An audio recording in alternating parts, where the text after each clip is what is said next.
Hello, my name is Manuel Acosta, and I will be going over the steps to disentanglement that I have outlined in this presentation. The three steps I believe that are necessary to separate our adolescence that we would teach from the problems of our divided society come in three steps, which are awareness, assessment, and information. Awareness is put into three categories: race, gender, and disabilities. They are all overlapping categories, but they allow you to be aware of the possible situations the adolescent may be in.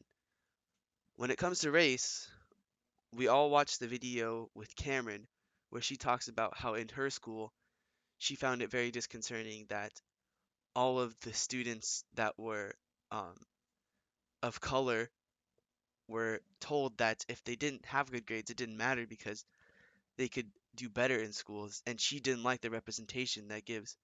Thus, if you know someone is struggling and they're of color, you should not push them towards sports, but rather empower them to be more knowledgeable. And in fact, you should empower every single student, no matter their race, to be more knowledgeable. Or if they want to pursue something, give them the knowledge to be most successful in that category. The next thing is gender. As adolescents are going through puberty, it is very hard for them to process some things and the changes going on in their body. And in recent years, gender has become way more fluid than in past times. So a child that is struggling with their gender identity slash does not want a gender identity, you must allow them to form their own identity while not pushing your own motives onto that child, which allows for them to create their own identity and pushes them away from the problems that are created with society when viewpoints that are pushed onto a child become anger points. And then it comes to disabilities. Disabilities do not mean that the adolescent is not able to learn. Disabilities mean that they may just have it tougher when it comes to certain things in life, such as children with ADD. It must be very hard for them to be able to sit in class and listen. Thus, one must pay more attention to them or not treat them differently than the other kids at the exact same time. Just as any child, you shouldn't treat a child with a disability like they can only do less. This is what brings up hate in society toward people with disabilities because people are taught that they can only do less because they have less ability than others, when in fact that is not true. That brings us now to assessment. What I mean by assessment is the assessment of the child's school, home, and mental environment.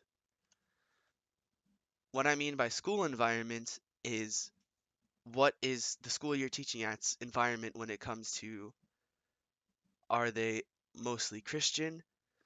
Are you at a public school where doesn't matter what your religion is? Or is your school known to be mostly of a certain race? These problems arise when kids who go to a certain high school or middle school know that they are underrepresented and they feel like a minority.